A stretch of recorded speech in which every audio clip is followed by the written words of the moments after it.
Hey guys, it's Mr. Conk. Just found this new video. Looks like it could be interesting. China just committed suicide. So I've been watching these guys for a little while, for at least a year now. They're pretty good. He's kind of funny too, the guy. Also join his 50 Cent army if you can. He's YouTube seems to be like oppressing his channel and stuff too. So we'll see. China's barreling into a financial crisis of its own making, and things are only getting worse.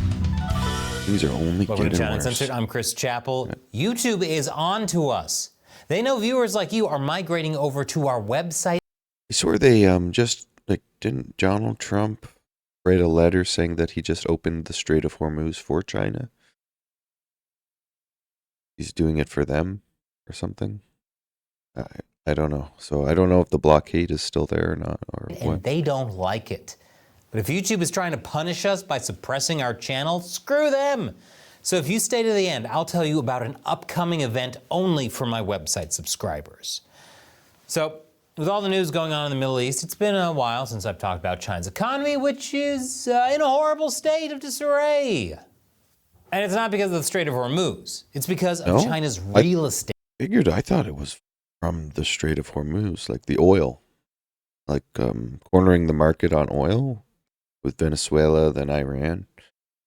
Because China loves to buy sanctioned oil from countries. They don't really recognize international law too well.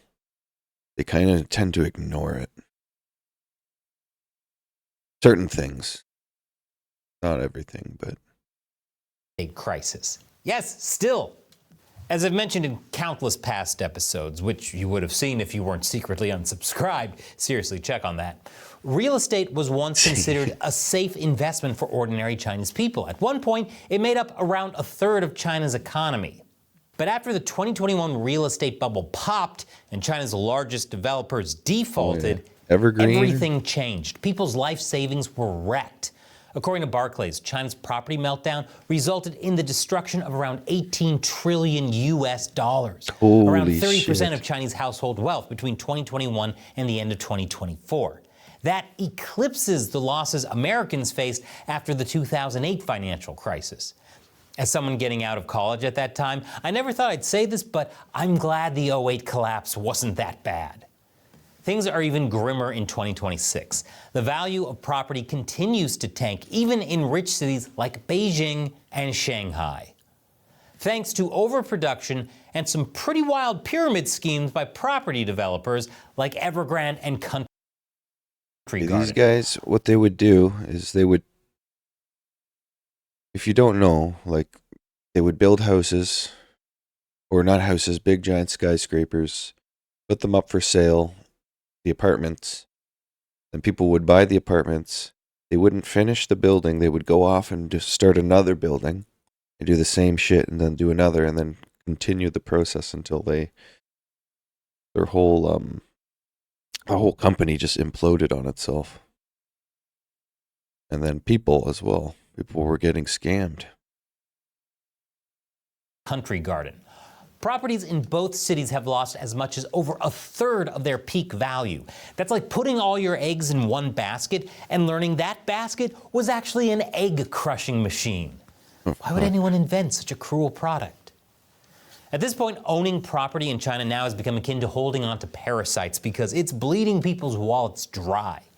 One big issue that's hitting China hard is the rise of negative equity, which is when people owe more on their mortgages than what their properties are worth. Which, if you're a real estate savant like me, you know that's fucked.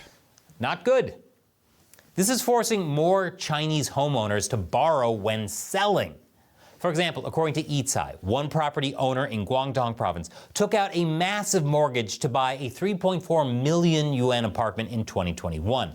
But by 2025, the apartment's value had dropped to 2.3 million yuan. And thanks to interest, he owed 2.6 million yuan on his mortgage. Investing in a gritty Alf remake would have been more financially responsible. He's fucked. Though, I don't think I'm joking. I think people would watch that. It's quite the trap. Put it in the comments.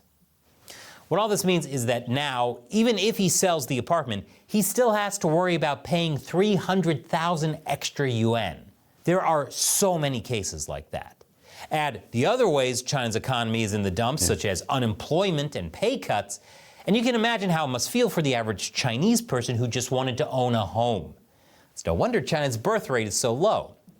On top of that, unlike the US, China does not have a national personal bankruptcy system, meaning that if a foreclosed home doesn't fully cover an outstanding loan, borrowers remain personally responsible for the remaining debt. That means borrowers would also have to give up other assets like their savings or future income to cover the difference, as well as getting a bad credit record that will make future loans even harder to acquire. All that's to say, Chinese people are really, really screwed. Fun fact, that was almost the title of this channel.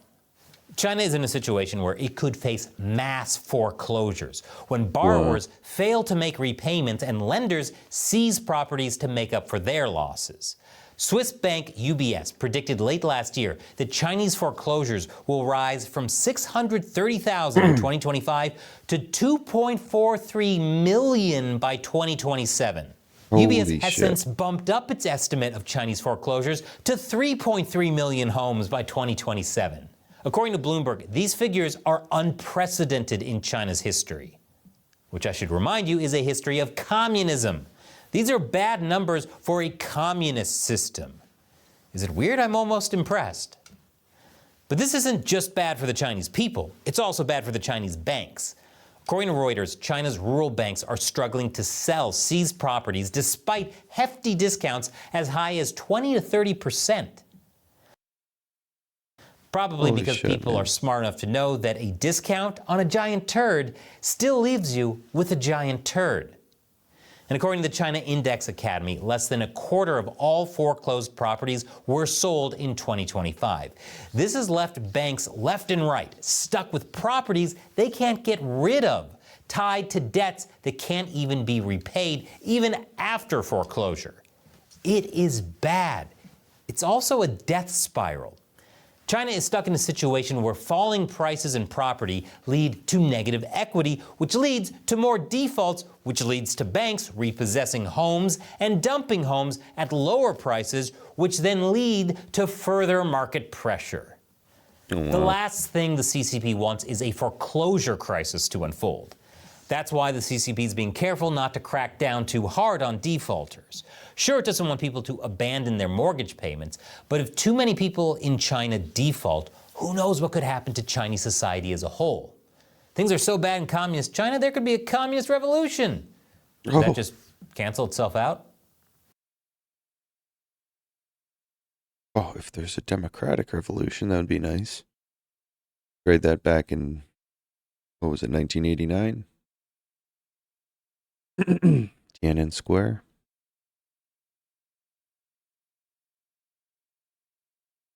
I don't know if they could handle democracy, to be honest with you. Like, there's so many people in China that it's like they're almost permanently stuck as being a dictator, communist type country. Also, what's the CCP's like answer? They're locked into it. Just kick the can down the road by delaying and even writing off payments. As Bloomberg notes, several state-owned banks have approached cash-strapped borrowers and offered them payment holidays on their mortgages. One woman in Chengdu told Bloomberg that she missed out on her 4,500 yuan monthly apartment mortgage payment in June 2025. A month later, she got a phone call from the Bank of China, and to her surprise, the bank told her she only needed to pay the interest on her loan for 2 years, which cut her monthly mortgage costs by almost half. While a relief to her, a bank not wanting money is a bad sign. 2 months later, the bank also offered a 6-month reprieve on both principal and interest payments. Another woman in Qingdao got a similar offer. Industrial and Commercial Bank of China said she could skip interest payments for 1 year if she repaid her overdue interest of 80,000 yuan. You know banks are desperate when instead of just repossessing the homes, they're playing a game of let's make a deal. It also told her that her mortgage rate would be cut from 4.35% to just 3%. What Chinese banks are doing is masking the data. They're making it so that on paper, they've got fewer bad loans than what's actually happening in reality. And they're making it harder to recognize when and where banks are losing money. This is how Chinese officials mess with the data, and state-run media can then say China's big four banks are keeping bad loans in check. But despite what the data may suggest, Chinese banks are in financial trouble. They can't keep delaying foreclosures, especially when they have other issues to deal with, such as bad assets from the COVID years. It's almost like loaning money to people who can't pay it back is a surefire way to not get your money back. Who could have possibly seen this complex weave playing out? Now, thanks to cheap loans and delayed loan repayments, China's big banks are reporting flat 2025 profits. Flat. And again, that's just according to Chinese official data. Given how much China loves to tweak the data, I bet things actually look worse than the CGI in the last Ant-Man movie. It's not just banks that are kicking the can down the road. So are local Chinese courts. According to Bloomberg, local courts are limiting and sometimes even outright suspending mortgage cases, which shows just how bad things are in China, and that the CCP knows it. That's why real estate came up at the two sessions, the CCP's biggest political meeting. But interestingly enough, the Australian Strategic Policy Institute noticed in the CCP's 15th five-year plan that real estate has been moved to the end of the list of major tasks, when it used to be closer to the middle. This seems to me like the CCP is trying to downplay how serious things have gotten because of the real estate crisis. It's the list equivalent of brushing it under a rug. A giant trillions of lost dollars rug. We've seen China take steps to do just that. China started restricting information about banking risks in connection to property developers and shadow banking schemes. Because if you can't find the truth, then it's no longer the truth. Every philosopher says that. It also told stats providers to halt home sales data publication. Heck, the CCP even told people to stop being sad in its crackdown on online content that incites pessimism. Because in communist China, you're only allowed to be happy. Now smile and laugh, or else.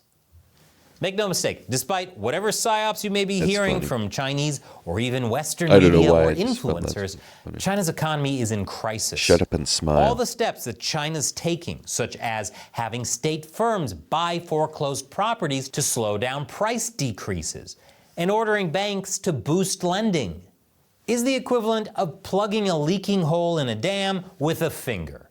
It's just delaying the inevitable collapse of China's economy and getting that finger all pruny. Now, as I promised in the beginning, I've got a big event coming up, but it's only on our website, ChinaUncensored.tv. Matt, Shelley, and I will be hosting a special live stream this month just for our 50-cent army. That's people like you who support us directly because you want to stand up to YouTube and the CCP by helping us fund China Uncensored. On this live stream, we'll be talking about what's happening in China's economy, how it's being affected by Iran, and lots more. And we'll answer your questions live on the show. It's just one of a lot of things you can be part of when you support us over at ChinaUncensored.tv. So join us on Saturday, April 25th at 8 p.m. U.S. Eastern Time. It'll be loads of fun. And YouTube can't stop us. I'll see you there. Click on this button or the link below to register and save your spot. Once again, I'm Chris Chappell. Thanks for being part of China Uncensored. Oh, you're welcome. Oh, yeah. So that was pretty much all I wanted to show you guys for this video. I'll make another few. YouTube can't stop us. I'll see you there. But I highly recommend subscribing to these guys because they're, I don't know, I find them to be funny, but they are also pretty accurate too with their reportings and stuff. So, and